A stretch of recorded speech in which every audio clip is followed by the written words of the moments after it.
Please call the roll. Director Sloss, I'm here. Director Howard, Director Pacio, Here. Director Barnes, Director Kennedy. You have a quorum, Chair. Thank you very much. Wow, Howard. you got here early. You said, I know, no traffic. we're not gonna give you a fine for being early on a late call. So if the record will reflect that Director Howard's joined the meeting, please. So we have a quorum. We'll proceed with the presentation items, first of which would be our financial summary update by our CFO, Gray Lewis. Gray? Thank you. Good morning, everyone. Appreciate the opportunity to be here. I'm going to cover, oh, lost our screen here.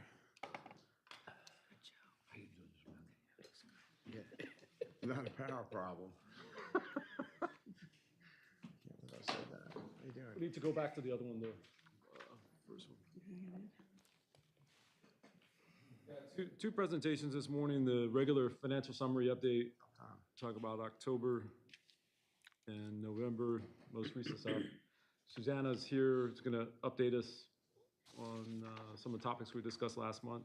So just jumping into the operating revenue through October, 217.5 million. So continuing to trail the budget, and the update from conversation last month, we have now gotten a CSM report on customer credits that will show us the years the credits apply to.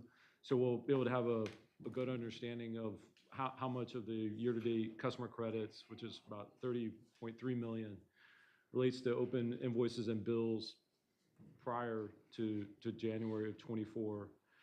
So what we're talking about here is a CSM, way it's set up when you put in credits, it reduces the monthly revenue for the entire amount of the credit in the month that you put it in.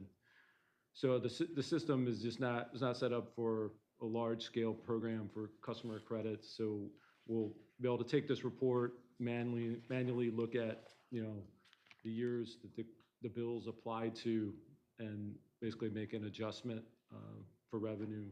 So little bit of progress there. I think we have the data now. We should have a good understanding of what that number, if it was, I'm kind of speculating about roughly half of the 30 million going to be older stuff that we've already provided a reserve for. So then we'll be able to make an adjustment for our financial statements, and then the auditors, of course, will be looking at that. For other revenues, we're 17.2 million through October. That's 14.7 million ahead of the budget. So that's capturing mostly the fair share money, is again stabilizing water and sewer collections, providing us additional cushion there. Through October or for October, operating expenses were 24.9 million.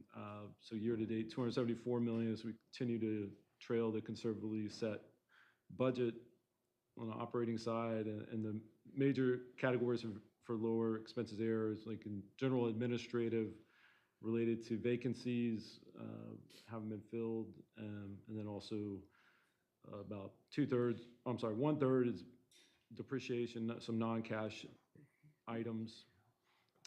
So we're again gearing up for year-end. Year-end invoice processing, all of that is happening right now. So lots going on to make sure we have a good 12/31 balance sheet, because then we'll be in the turn of the new year, be focusing on the audit, getting ready for the auditors. So quite a bit going on. The next slide is our cash collections update. November was 18.8 million, so dropped back down after the very high October month. The monthly average is about 21.3 million, so a little bit less than the 23 average. So again, just hoping to finish December strong with collections. Come February, already be 1 year for the PromisePay, the installment plan software that's been much better received by our customers, much more user-friendly. So continue to hope. We've got about 1.3 million in PromisePay collections in November. So happy to see that. So great. You think PromisePay has been a success coming up on the end of the year? Definitely, very much easier for customers to sign up on their own, put in their information and let that help them with arrearages. Let's see, I'm sorry, jumping around here. Customer receivables, the age greater than 60 days, about 65.7 million. So dropped from September to end of October, about 6%. You'll see the allowance, just to let you know, acknowledge that this is 104.4 million is currently more than is really necessary. So we'll be adjusting that, and that's tied to the other side of the entry with revenue that we were speaking about earlier.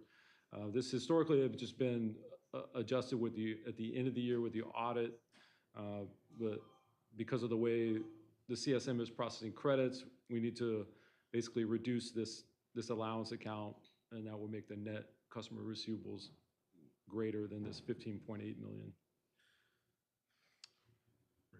So, Greg, you said when you go back to the revenues will be adjusted by another 15.8 million. Is that what you're saying? Increased, yeah. I don't have the exact number, but some portion of current 2024 revenue, yes, would be increased. Okay. And at one point, there was discussion and I think a commitment that by January, we were going to have a plan for how we were going to deal with the accounts for the AMI, right? Yeah, we talked about that. Suzanne's going to touch on that, and Okay. yeah, that's still the plan. All right. But yeah, last thing, back to Promise Pay on this slide, this is showing 12,743 customers at the end of October are actively in a plan, keeping up with their installment. So again, encourage our customers to take advantage of that. And then we HDI, Susanna's going to share an update on HDI. Yeah, so good morning, everyone. Just wanted to provide overall, we received the November report, so we've now received 3 reports from HGI.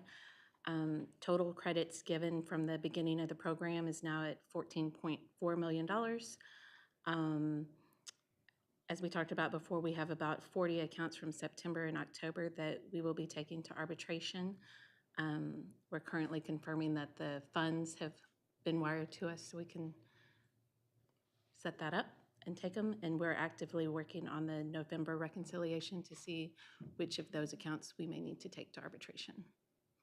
Yeah, just to clarify, that the arbitration program was put forth in legislation. The Department of Treasury transfers us the appropriation, the line item of $500,000. We just got confirmation that was sent this week. We received that, and then according to the law, we provide that to the LLA, who's going to administer the arbiter programs, hire the arbiters upon City Council approval. So we'll be passing through that $500,000, hopefully, I guess, early next week, and then the program will be started, set up in January. It sounds like the soonest, and then that will give the venue for the customer and the utility to meet with the arbiter. Hey, Gray, yeah, if you don't mind, just, there's the arbiter, there's this collection group, and then, of course, we have our internal thing. I don't know if there's any, just briefly, what each one of those components, just, a paragraph on it if you would, because a lot of things going on, I'm not sure. Yeah, the additional parties is now working with the utility. HDI is the outside unit provided by the council to investigate any high bill customer concerns. They've been in place about 90 days. The arbiters is a new. Sorry, if you don't mind. So HGI, I'm sorry about that. I recall, we'd asked that they come to present to us, so we have some idea of how they're making their decisions. It looks like they're, I'm sure it's all proper, but there's an awful lot of forgiveness here. Do we know what that compares to? What we forgave last year? It was about 16 million for the whole year, so it's at a higher rate. How much higher? Well, this is just about 14 million for 3 months, so it's multiples higher. 14 million. So what's that, 56 million? I mean, if they maintain that same rate of forgiveness, yes. Do we have any information on how they're making their determinations? Have they got some kind of a matrix or something? Yeah, we were requested it, and I think a meeting's in the sort of planning stages, so we haven't yet had the meeting with them, but I think it's in the process of getting planned and scheduled. Could someone from the board go to that meeting? Sounds like an operations committee issue. Well, we're asking for two meetings, one internal, just so we have a better understanding, but we're also asking for them to show up, appear here, and answer questions. Has the request gone into them? Yes, That request has been made, Have they and we're still replied? waiting. Oh, we're still waiting, still okay. They haven't answered that. Any idea how long it's been there? Did you send it, Susanna? Renee sent it. I We're don't remember we're the hoping exact. for January, Okay. that we'll get it done in January. Otherwise, we'll let you know that there's no appearance by them. Is, Suzanne, the ones that are going to, we've requested arbitration, what do they total? I can get that exact number for you. I don't know off the top of my head. Pop quiz. Okay. A couple million, 2 or 3, I would say. 3 million out of the 14 million? Okay. Yeah. But again, that doesn't include November yet. And one last thing, Director Kennedy has joined the meeting. You've got that in there, all right? Thanks. Thanks, Janet. Anything else you wanted to add? Well, that was all for HGI. Okay. Did we answer your arbitrary question? Just what do they do? Oh. HGI, we just heard some Well, of that. yeah, so HGI has nothing to do with arbitration. There's a set of arbiters that have been selected, given to the city council for their final approval. The money's been, as Gray stated, has been logistically handled.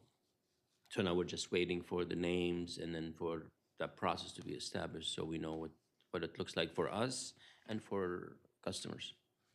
But what do the arbiters do? The arbiters settle disputes is between us and the outcome from HGI. Did you say that? Just like we used to do I arbitration. know it. I just want to make sure we. Yeah, yeah. What triggers our arbitration process now that we have HGI?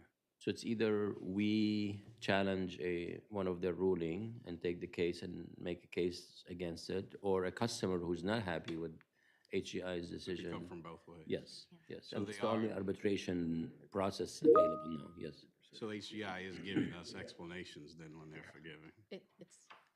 So on the monthly report, there's a limited explanation at best. And so when we will take our cases to arbitration, we'll have the complete packet and our justification for going to arbitration. So based off the limited feedback, we know some of these we'd like to dive deeper into. For a fact, yes. Yeah. Criteria.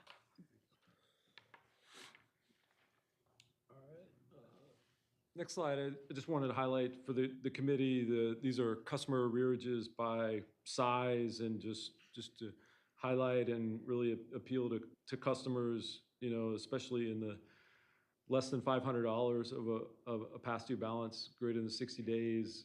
At the end of October, we had 9,264 customers meeting that category. Only 2,936 were on a promise pay installment plan. So this is really the time to address any arrearage. You know, the sooner it can be addressed, and using promise pay with the flexible payment method, so that, you know, a small problem doesn't escalate into a bigger problem and, again, burden the customer with personal financial situation that gets out of control. So customers, again, will contact SWIBNO or HGI for any high bill concerns. They have direct access to enroll in these payment plans. So we're really hoping to continue to get these early on and right away, so that it doesn't snowball control, into a yeah. bigger problem. And that's exactly what the Promise Pay utility software, payment plan software is designed to help consumers in this situation. Next on the dashboard, just want to highlight to the committee one line on our cash on hand for water was 188 at the end of October, 161 for sewer. We paid some WIFIA loan invoices in October that were reimbursed through the loan. It's a drawdown loan subsequent to the end of October, so that would build back up sewer cash a bit in November and showing the November numbers. On line 20, I was going to highlight, this is our uncollected ratio, and this is was calculating at about 1%, but this is just taking the last 12 months payments and the previous months, 12 months of revenue, comparing that ratio to see how much we're getting paid compared to what we billed. You know, it's been 2.6% at the October of 2023, so it's relatively improving because of the installment plans and those additional dollars we're receiving from Promise Pay. It calculated to about 1%. As you recall, going back several years, you know, this was 12, 13% when we were doing disconnections or service interruptions. For the I'm confused by the number there. It says 0. yeah, it's about 1%. It rounds to, but that was an error there. Okay. Yeah, because it's saying 99% is collected in cash, 30 days within 30 days later. So if it's 1%, how do we end up with $60 million? I get confused. Because the debt built up, you know, 2018, 2019, and no service disconnection. It's many years for those customers in that situation. So when we go through this process and we finish it with HGI, should we be in a position where we don't have this huge problem, where every year at the end of the year we have to make this big write-off of the things that are more than Well, I mean, going forward? I mean, that's part of the plan, I guess. that's part of the plan, but I mean, you still have affordability challenges. You have consumers that will continue going to have struggles to keep up with the bills, but having a consistent collections practice, and we're going to talk about this in the budget section too. It's just it's helping us to help our customers to have, you know, a clear consequence, have timely actions, all those things. So yeah, number of disconnects for the month were 890, is lower than a year ago. But again, we'll update the committee with the full plan next month. On debt obligations, no major changes here. The last thing for this fiscal year will be signing all the paperwork on a new LDH loan for the leading service line replacement that we've been awarded. So looking forward to that. On the next slide, for capital improvement plan, we dispersed $25.8 million in October for capital invoices. We appropriated another $8.6 million, and then we received $6.8 million during the month of October from our grants to the major, JR being the major program there. The change order summary, no real changes to our CIP planning as a result of these change orders, which Steve's going to highlight. So just for your information. And then I guess next section is customer experience, and I was going to let Susanna share a little bit of the most current events. There are some here. Yeah, so some changes in customer service and statistics, and mainly attributed to the customer portal launch, which is really ramping up in numbers and enrollments, and the flat rate billing. So currently with flat rate billing, as of yesterday, we're at about 2,500 enrollment. For the customer portal, it's just over 22,000 enrolled. So what that has done with the customer service statistics, for emails, we, prior to October, averaged about 100 a day. We're now at 250 a day, managing that through some different teams. Phone calls have increased as well, so slightly longer wait time, which we're managing. And our walk-ins have increased as well by about 25%. So between 120, 100 a day has gone up to about 160. We're making lots of rounds, making sure that people are getting waited on in plenty of time and that we're staffed appropriately. And so far, we've been able to maintain a good level of wait time and haven't had any problems. But the good news is that the increased traffic, there's people that are interested in asking questions, and we're getting it addressed. That is positive, yeah. Robin? Is there an analysis with the walk-ins of like what they're, what the issue is that they're bringing in, and has that shifted over time? Yeah, so really, that's a great question. I can get you more details, but you can really see like in September, towards the last part of September, the bill disputes, you see a spike in the disposition, the reason for, all across the board, really. And then in mid-November, once people had been receiving their flat rate levels, that was the new high, and then the customer portal launch. Those two have really remained about probably 50 to 75% of the two top reasons for people, any entry of customer service. I mean, one of the things I'm thinking about, and I feel like it's a future conversation, is really like having a discussion about affordability and about, you know, what happens when someone walks in the door, and how is that being addressed?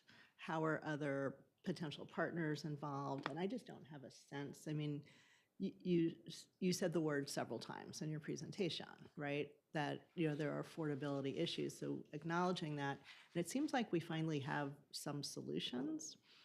And I just don't know how we're getting to not just the individual people, but other organizations that might be helping those people otherwise, like financial literacy organizations and, you know, things like that, that if they have that information and they can, you know, prompt people to walk in, and now with confidence that they will be taken care of when they do.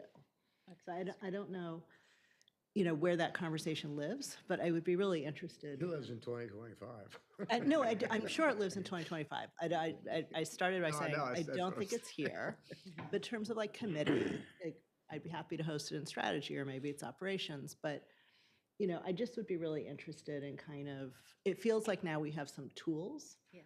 and some more engagement. And I would love to know more about that and know more about the customer experience, not just by the number, but by like, really what are they, like what happens when they walk in the door? And that kind of thing. That's a wonderful, Okay. yeah, idea. All right.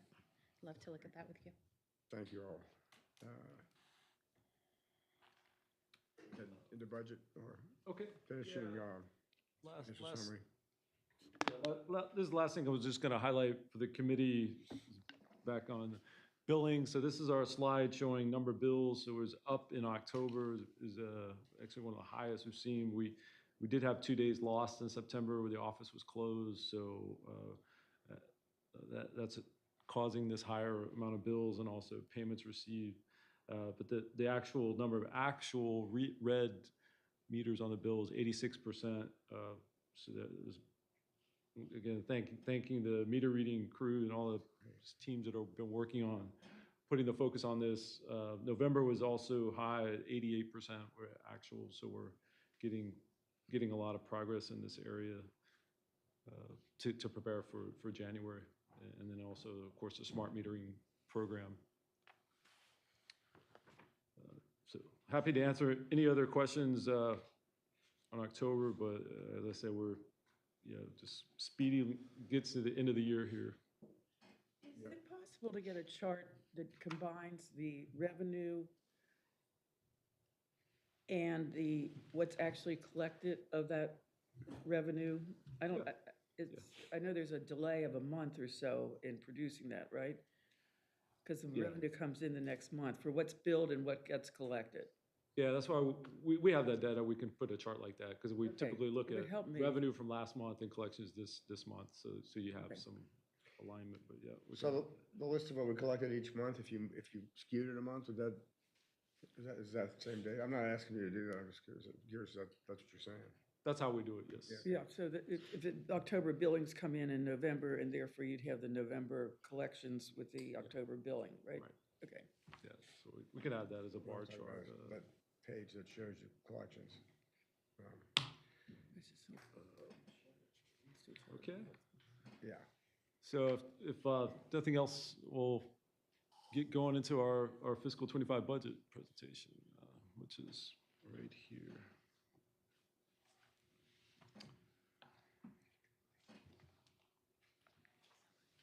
So we've kind of set this up into 3 parts for our fiscal 25 budget. You guys know it's a a formal process, and today in the presentation, I'm gonna go, just a quick reminder on the process, start with that, and then do a little section on a look back of how the numbers came out. So we'll talk about budget to actual, because that frames your landscape for setting your next budget. And then the rest of the slides are looking forward to fiscal '25 priorities and what the numbers are. Because at the end of the day, we're just making our best estimate in order to meet our obligations and fulfill our legal requirement to have the Board of Directors approve our fiscal '25 budget. So process-wise, very, very similar calendar we followed this year, this past fall, starting in the late summer, working through all the data, the many, many lines of details. And I just want to thank the budget team, Dexter Joseph, the budget director, and the team has been working on this day in, day out, and also our PFM, or financial consultants, have been helpful in pulling all this data, compiling all this, keeping this organized, and keeping it together. Because embedded in this process is a lot of discussions with having to people asking for funds and providing rationale, but we can't obviously say no, or we can't say yes to everyone. So thank you for everyone's efforts to get us here to this point where we are today. So thinking about looking back, our 2024 budget to actual results, and then I've put in red the audited fiscal '23 results. So we've, as you know, we report each month on our cash on hand. We just talked about in the last presentation, those audited numbers for the end of '23 were 235 for water, 270 for the sewer system. So again, cushion existed. On the debt service coverage, the audited numbers, 23, 3.89 and 2.6 for the sewer system. So we see some excess cushion. That's the result of a conservative budget process to make sure that we can meet our legal obligations. As we look at the rest of 2024, in this chart at the bottom, I just included some sort of estimates, healthy estimates for November, December, and we'll still project to show lower operating expenses for water, sewer, drainage. So, question? No. So that's on the expense side. Next slide is getting into the revenue. So for fiscal '23 audited, our revenues were $116.9 million for water, $143.6 for sewer. And this is, what we're showing here is net revenues, billed revenues less an estimated provision for doubtful accounts. So that's giving us actual cash that we can utilize spending for. Cash collected year-to-date through November, we're at $235.1 million, 239 was the figure for year-to-date 11/30/2023. So something we always have to monitor, because consumer behavior patterns vary. People hold back on the payment. We have to build in cushion for just consumer changes in payment patterns. There was revenue. I mean, there were sales differences too, that probably account for that. Top line consumption pattern, people don't use the same amount of water. Not everyone's on a fixed billing. So yes, there are consumption differences that are quite frankly not, easily predictable, but we do our best to estimate. And then this 24 issue is what I was referring to in the last presentation with the customer credits. It's provided, so we've made some normalization adjustments to look at 25 revenues, but for 24, we know we need to look at the customer credits and make this adjustment that I was referring to in the last presentation. And on the tax revenue side, the millages were $67 million year-to-date through October. We had about $70 million budgeted, so we'll be about on track through the end of the year. Fiscal '23 audited was $70 million, so that was in our annual comprehensive financial report. Last slide on looking back at '24 is on the capital side, and what we've shown here is a table to list out left side, 2024 budgeted capital appropriations, so this is what we plan to do. And then the second column is our actual appropriations through November that we've done. So we work with the GSO office very closely on this, and I work with Kevin every week on these, taking a look at what the requests are that come in. So the major projects, like 70 million has been appropriated on power complex, smart metering. The difference, will be picked up in 25 if we're thinking about 16 million. So that was related to contract 1420, where we issued a large contract. We did an initial appropriation to get it started. The rest of that contract will be appropriated in 25. So the budget is just an estimate based on what happens, based on timing, a lot of factors. We may not have it appropriated. And that was certainly the case with the joint projects. So this is primarily DPW, the JR program. We have much more estimated compared to 121 appropriated. We're continuing to work with the city on the FEMA-funded capped grant situation that's, I think, again, involves asking for extension with FEMA, working with the city about what alternative sources of funding can continue JRR such that that work can be done. We have a sort of a list, getting specifics into JRR. We have about 19 projects that they've prioritized and are working on bidding and are going to work with us to basically allow us to still participate in the project, but pay the city back at a later time, or based on the reallocation of the FEMA capped grant to get that priority work done for JIR. Other programs like SELA have also kind of shifted out to the right. Particularly the Florida Avenue project is being rebid. So these are all timing differences that typically push things to the right, just to kind of give you some of the information we talked about historically. And then the last category is kind of what I think of as all other remaining projects, typically smaller in dollars, but higher in volume. That's where we use our PAYGO, whatever cash financing we have available, work with the GSO very closely on those, and the team's listed 3 of these projects. So we were able to appropriate and use 42 out of 43 million of PAYGO from 2024. I got to do work with the Algiers water tower repairs, the Sycamore filter backwash facility repair, and DPS repairs. And then also this funding goes to serve our software projects. So we're into our Oracle implementation. So that's provided dollars for that specific project. On that one, the gap between the appropriations and budget, is it due to a lack of money, or is it due to a lack of progress on projects? Yeah, it depends on the specific situation, but the money side of it gets into unfunded. But in last year's budget, we had the majority with what funding sources. So you kind of have to get into the specifics of a project, but it could be a combination of resources. But typically, there's a change in the needs. The GSO is reacting to what critical repairs have to occur. So it's a little bit challenging question without looking at a specific project.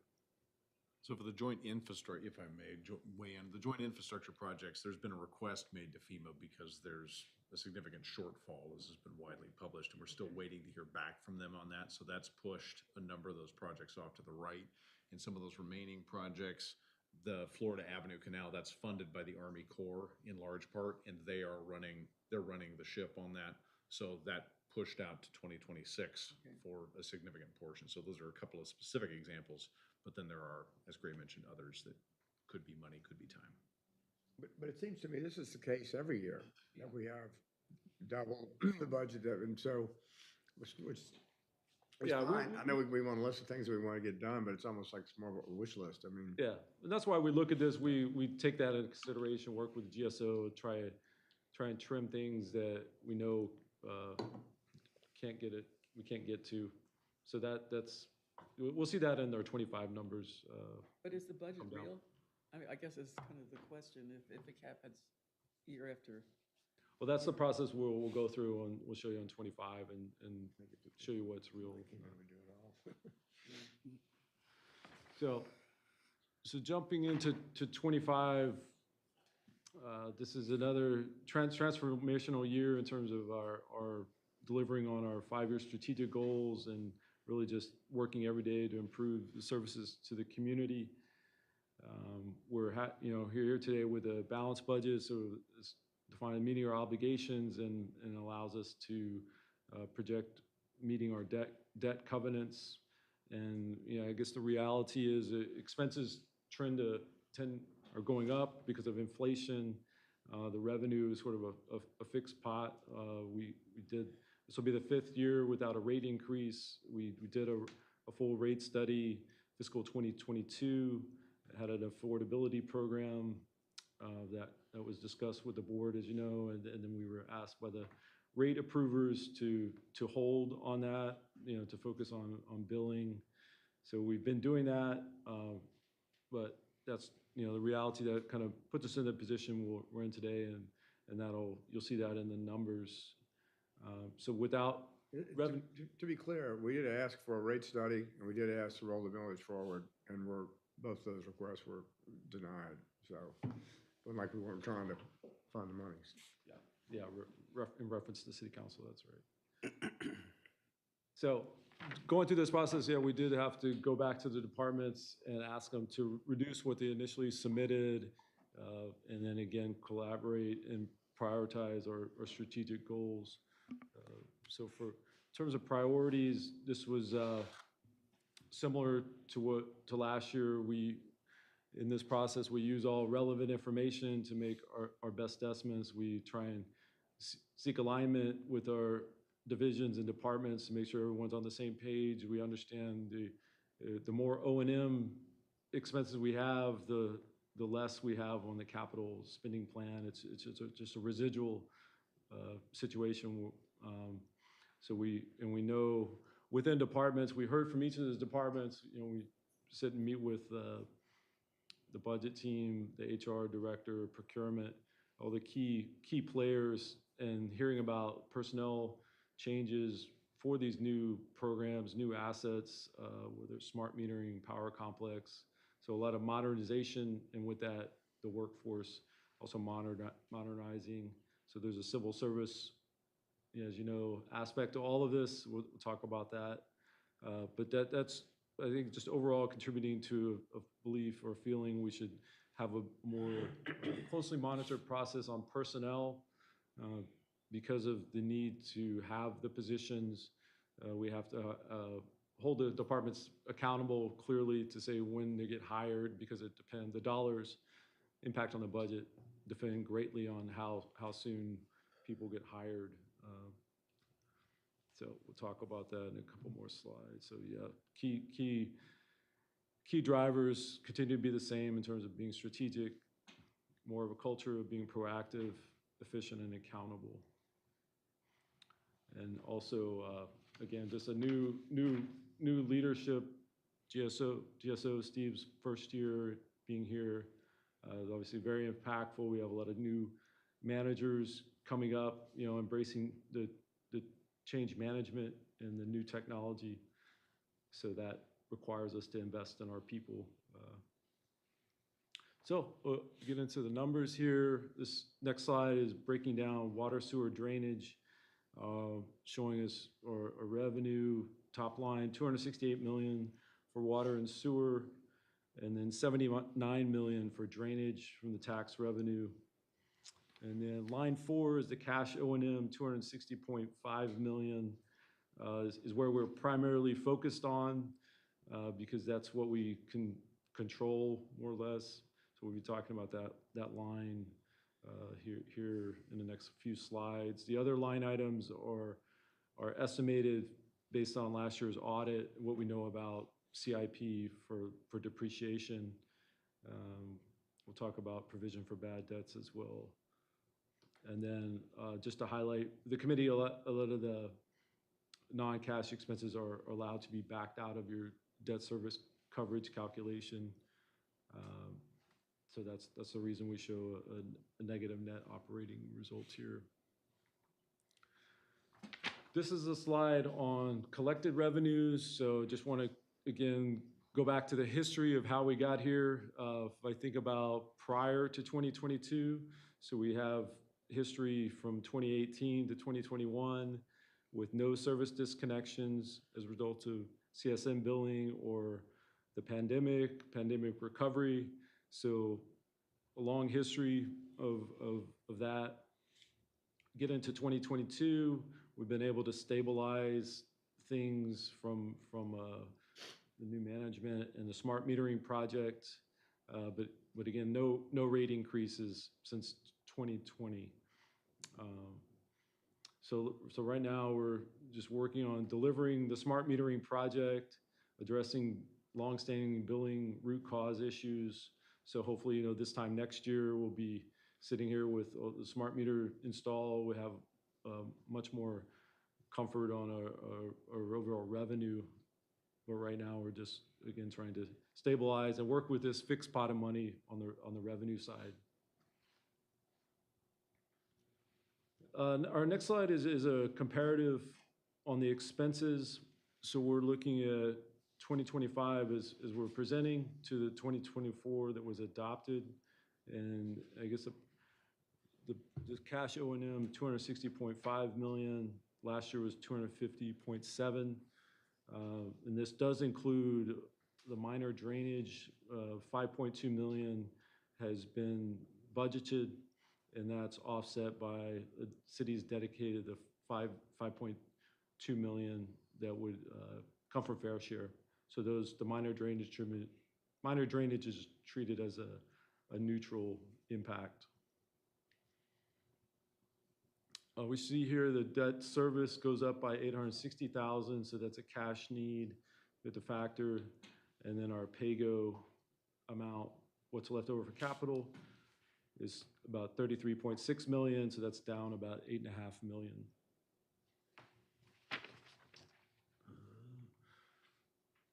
Next slide is just showing our O&M by division.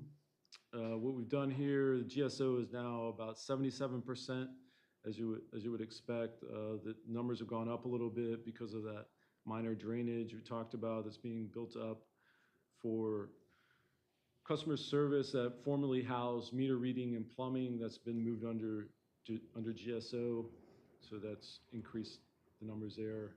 And again, just a lot of divisions building out their management teams to oversee these new assets and modernize all the efforts. Okay. And then this slide is also 2025 compared to 2024. It's breaking out our expenses in our functional expense categories, and we see the driver here is the personnel is up 6.4%. So a recommended budget of 123.8 million, and that's being driven by the automatic, everyone receives a 2.5% salary increase in January. The team's working on that right now. We have some new personnel coming on in different and strategic positions. And then another increase is in special current charges. We have our substation charges that will come on that will change the way we take power, as you know, as a substation gets on. So we have hopefully a little bit of savings in service and utilities from the gas costs, but we will be paying Entergy for the substation fixed charges. Why are they special? It's just a line item that's designated because it represents the facilities payback and minimum charges versus just regular utility consumption use. So we've just chosen to track it within there rather than with all the other utilities. Thank you. And then on line 9, I just want to highlight, this is a discussion about provision for doubtful accounts. So we've estimated this 5.2 million, about 2% of revenue based on the historical collection rate calculation we were talking about. This number has gone down since 2022, we had to estimate about 12%, down to 6% in '23, about 3.75% in 2024. So that's reflective of the consistent collection practices and service disconnections as a last resort.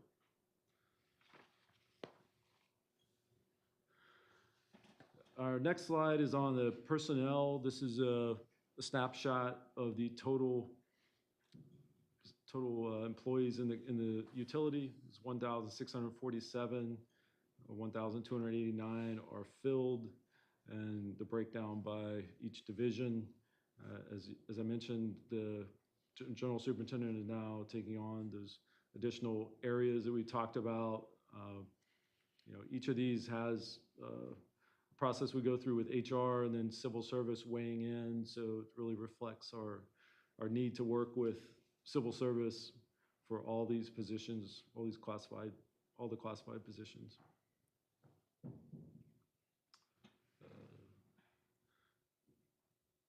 And this slide is our debt service coverage. So we plugged in everything that we've presented and compiled here. We would project to be a coverage of 1.68 on water, 1.85 for sewer, so above our thresholds that we need. The drainage will also be met. That debt is secured by the 9 mil tax pledge, so that's forecasted at 3.19, and we will also have the cash on hand necessary to meet that covenant.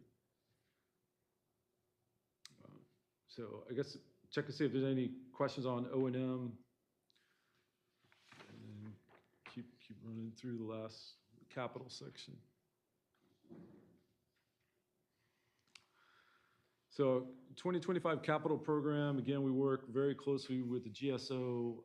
We know, to share with the committee, the bond rating agencies are very specifically looking at our capital delivered, meaning hits the cash flow statement in our audited financial statements. So we want to deliver. We know we are delivering on those mega projects that are fully funded. So continue to look forward to progress in all those key projects we've been talking about. We do know we have some deferrals that continue to, we believe are important enough to put on the project list, but there's not a funding source, so it's categorized as unfunded PAYGO. Some examples of those is the deferral, the DPS 7 discharge bills, something that we definitely want to do, but just need a funding source. And then the water main replacements, rehab, and then water treatment plant repairs. So each of these are something that we continue to believe is important to put on our list and will be included. On the sources side of things, I just want to highlight, we continue to pursue these creative forms of capital financing through the subsidized loans or grants, or we know the need to find other sources of revenue that ideally doesn't come from ratepayers to really get these things done. We continue to have the benefit of the IMF fair share funds to enable some key projects. The additional HUD earmarks is part of finishing the power complex, so that's going to help us. And we have had the benefit of having a finance professional works with GSO Business Service. Patrick Gaten's been very helpful in keeping these going. So we'll be applying for additional lead service line for the next tranche of that coming down the pike. So just to give you an idea of those. Right, we received our fair share money. We do every single month, yes. So it's on track. I mean, Yeah, there was a couple lower months, and we're going to meet with them this week actually. But the tourism dollars, I guess in the late summer, looked a little lower relative to some other months. October, we haven't seen October. We expect that to be the large number. That would be from good. everyone being in town for the But yeah, we continue to receive those and have dedicated capital projects for those. So that is helping. Okay, thanks. Okay. Next slide is just a snapshot of this residual calculation, how we estimate an amount of rate revenue or cash that we can realistically dedicate to some projects. So after we deduct all the cash O&M and our debt service, about 35.4 million. We recommended a little bit lower than that to build in some additional conservatism because this number has trended lower. We were able to get above 40 million in the last couple years. So again, we just have to remind, and we work with the GSO team again weekly on this because it's not money there at the beginning of the year. It accrues over the year, month by month. So we'll be monitoring that with our process. So this is the overall list of projects and needs, in other words, broken out by water, sewer, drainage, 390.5 million. We've separated it into these kind of categories just for ease of understanding. So the top category is the largest, most major projects, continue to be on track with all the major ones. The consent decree, all the contracts have been issued that will be wrapping up October 25. Power complex at smart metering, we've planned for here. And then the JR water line replacement program we talked about. There's that line F is just a contingency for the last part of the Water Hammer program. So those are funded. And then the middle section is getting into either a proactive refurbishment, replacement, or a reactive repair situation, things that go wrong. The only line H with the wastewater facilities upgrade project is one we have gotten a DEQ loan, the $38 million secured for improvements to both the East Bank and the West Bank wastewater treatment plant. So that was actually budgeted last year. We haven't done the full bidding and the specs process with Veolia, but that's going to get underway here in 25. So that'll provide a substantial amount of funding to do upgrades for the wastewater treatment plant. And the way I guess I would like to address, this is our sources, so 300 million. So as you can see, that's 90 million less on the sources side. So all the rest of the categories are smaller categories. We range from identifying, so again, we're using the 31 million of PAYGO, we're using fair share, a few other sources, but between 40 to 70% of what we would like to have the budget. So we've shown the funding here based on sources. So for example, in our water system facilities replacement projects, what we have listed here, about 4.8 million was identified. So that's a bottoms-up approach where the project managers bring us like the ask, 4.8 million of discrete projects, and about 2.2 million is allocated with a PAYGO funding source that's only 46%. So the GSO will continue to do the process of prioritizing what's the most critical needs in terms of daily services, what can be replaced, what we can put out to contract, and we would just plan to continue to work through that process. We talked about, I guess, trying to give the GSO operations the flexibility needed and the ability to see what's critical and basically spend the money as wisely as possible to get the biggest return on investment. Can we get a list of things that are high priority but unfunded and consequently won't be addressed? Yes, yeah. That's kind of the expansion of those couple bullet points we listed, but we'll put that together I didn't mean right this second, but Ray, what is in software and technology? Good question. Yeah, I wanted to highlight that's kind of separate from this GSO process, but that line, let's look at, start off on the, so we're talking about line O, software technology. So there's 4 major system recapitalizations. We're in the middle of replacing the financial software that's underway with our Oracle project. We have the asset management software. We're currently in the needs assessment stage. And then we have a HRS software and then a billing software. So each of those are major systems recapitalizations. And there's also a plan for some middleware, some additional software to basically modernize all our major operating systems. So we have funding. It's a majority of that 8 million through either PAYGO or fair share in the case of the asset management. So those are all part of the strategic plan projects. Does the financial software tie to customer service? Yes. Yeah, we're actually working on those integrations right now with it's the next major phase of the implementation project is to have the integration between CSM and Oracle. And is our customer service software adequate at this point, or is that another thing that needs to be?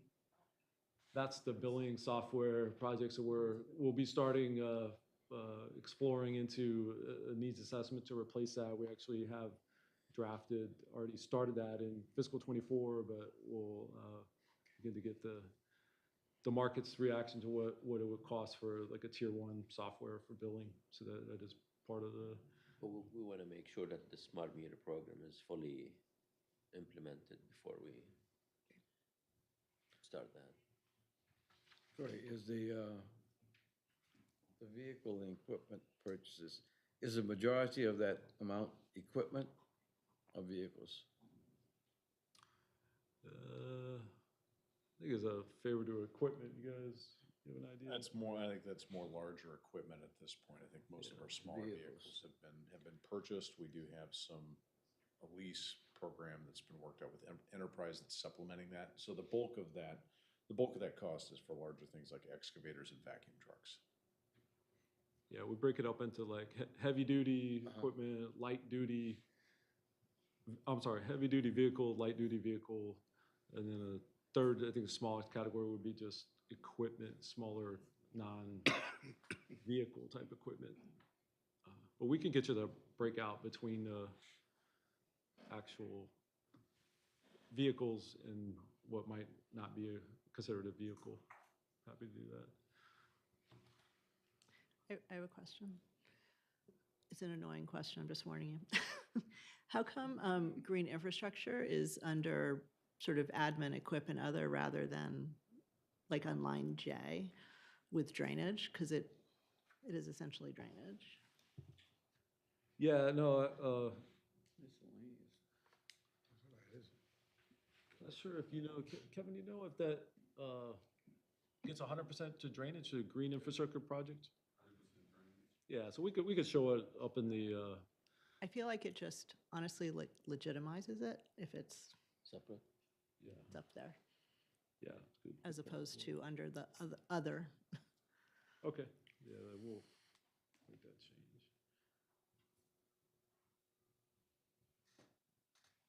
Any other questions? That's what we have in terms, preparing remarks for the fiscal '25 budget. What'd you say about prepared remarks? That's all we have for the prepared sorry. remarks. Includes the prepared remarks. Somebody's gonna have to give a speech or something. Thank you very much. Craig. That'll be later on today, I guess. We have one action item, which is, sorry, I gotta look at the right thing here. We have one action item followed by 10 GSO recommendations. First being Resolution R-175-2024. Amendment number 1 of Armed Security Guards Aboard Facilities to increase yearly contract. So who's that? Is that, who's supposed to discuss that? What? Come sit down. Good morning. Morning. We're asking for a $200,000 increase for our armed security guard services. Our current contract is 3.5 mil, and that is currently covering the positions that we currently have. We don't have any wiggle room to add any additional guards. So if we have any urgent matter, like we currently have with the generator that's outside now, we have a guard that is watching it 24/7. And we had to move a guard to be able to do that. So that means that another position is vulnerable. With that $200,000, that will allow us to have 2 additional positions at our need at any moment we need it. That's why we need to guard the generator? Is that because of vandalism? Yes. We put a fence around it? We were already occupying a significant portion of the street and the sidewalk, Oh. Okay, and it's unsightly as it is, but. thank you. That's the one out front? yeah, Correct. It's on St. Joe's. That's the one right underneath my window that I hear all the time. Maybe you can guard it. Right. I have a resolution, thank you very much for that. We have a resolution to approve R 175-2024. Moved. Second. Moved and seconded. Any discussion? Any public comment? That's you, Darrell. Oh, no public comment. All in favor, please so signify by saying aye. Aye. Any opposed? Motion carries. Thank you. Thank you. And thank you very much for that explanation. We now come to the GSO recommendations. Stephen Nelson's gonna. All right, good morning. We got a number of, we have 1 contract award, 5 contract amendments, 3 change orders by ratification, and 1 final acceptance. The first item is a contract award under Resolution R 166-2024. And this is an award to an organization, a company called IC Change. And they essentially provide a real-time platform similar to Nextdoor for real-time flooding during and after rain events. And why this is important is as we're taking on small diameter drainage and with limited resources, it's going to be critical in that first year. This is a 1-year contract for us to be able to understand in real time the effects of and the need for catch basin and lateral cleaning. They have been doing the same work in the city of Miami for a number of years. They've actually been collecting data here in New Orleans since 2017. We have investigated through our legal and purchasing department. This is the only organization that provides a service of this kind. Again, it's $123,900 and a term of 1 year. Yes, ma'am. I just want to add, they are a local They are. company. Yes. Women-owned, and they're great. Yes, we've been very impressed, and yeah, we get good data from 311, and we're going to continue to use that as a baseline. But having a platform by which it provides communication back to customers in real time. These things individually? We can do them in global. Let's do these in global if we can, unless anybody's got an objection to that. We'll hear them all, then we'll move to. Yeah, can we do that? Mhm. Yes. All right, very well. We'll move on to contract amendments, of which there are 5. The first is Resolution R 153-2024. This is amendment number 3 to the agreement between the Sewerage and Water Board of New Orleans and Durward Dunn for the Old and New River intake station protection barges. We will be rebidding this contract work next year, but this will allow us to continue to protect our intakes with barges. The replacement of those dolphins is about $6 million. The cost of this change for 365 days is $337,440. The next is Resolution R 155-2024. This is amendment number 12 to the agreement between the Sewerage and Water Board of New Orleans and Arcadis US Inc. for design and engineering services for the waterline replacement program. This is part of that program that Gray alluded to earlier with the FEMA funded in conjunction with the city. This amendment will be in the amount of $92,839.29. The DBE participation target is 40%. The actual achieved is 57.4%. The next amendment is similar to it. This is amendment number 6 to the agreement between the Sewerage and Water Board of New Orleans and NY Associates, Inc. for design and engineering services for the waterline replacement program. This is under the JIRR, and this is Resolution R-155, 2024. The amount of this amendment is $223,141. There's a DBE participation target of 35%, and 48% has been achieved to date. The next is Resolution R-163, 2024. This is amendment number 7 to the agreement between the Sewerage and Water Board of New Orleans and Stantec Consulting Services for the Sewer System Evaluation and Rehabilitation Program. This program is slated to end in October of 2025. This will extend the work through 2026. The sewer work will be completed by that time in 2025, but restoration and closeout will run through the next year. This does not include any additional cost. It is simply a time extension of 1 year. DBE participation target is 36%. They have achieved 40.35%. That concludes the contract amendments. Moving.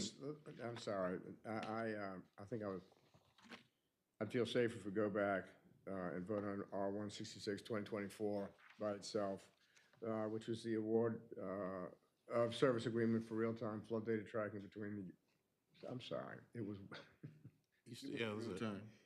it was Amendment 1, right? The security guards? That was the. We did not. All right. We did that. So let's go ahead and do the renewal. I'm so sorry, yeah, R-166, 2024, award of service agreement for real-time flood data tracking between the Sewage and Water Board of New Orleans and IC Change. So moved. Second. Thank you. We have properly moved and seconded. Is there any discussion? Any public comment? No public comment. In that case, all in favor, please so signify by saying aye. Aye. Any opposed? Thank you, sorry about that. All right, now we're back. No worries. Would you Yeah, like all to the contract take on the contract done as amendments? well. You wanna do the next- Contract amendments? You want? Contract amendments. Yeah, that's what I was gonna do right now. Yeah. So we have heard a presentation on R-153, 2024, R-155, 2024, R-157, 2024, R-163, 2024, and R-156, 2024. Is there a motion to approve those in globo? Second. Then moved properly seconded. Is there any discussion on any of that? No? Okay, is there any public comment? No public comment. In that case, all in favor, please so signify by saying aye. Aye. Any opposed, negative? Any opposed, no. Those carry. All right, thank you very much. for Very good. Going here, sorry about getting out of order on that. No worries, thank you. The next body of items for your information and vote is for the change orders by ratification. The first being Resolution R-133, 2024. This is a ratification of change order number 4 for contract 2155. This is the transmission main project on South Claiborne. This is the first phase that was completed. This is project TM003, funded under the FEMA project worksheet 2131 and PW 21032. This is a deductive change. We did not have to complete some of the segments of pipe as they were in good condition.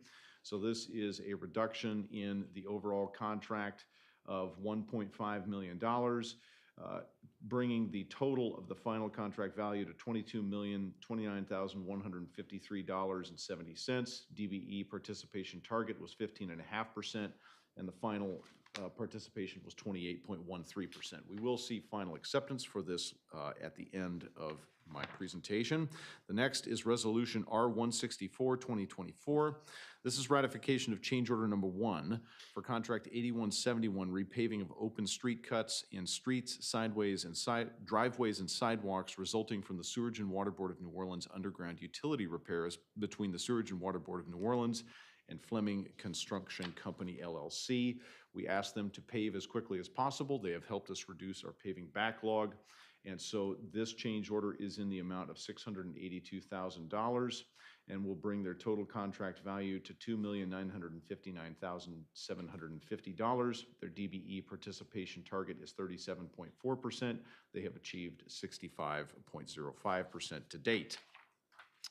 The next and final change order is Resolution R-165, 2024.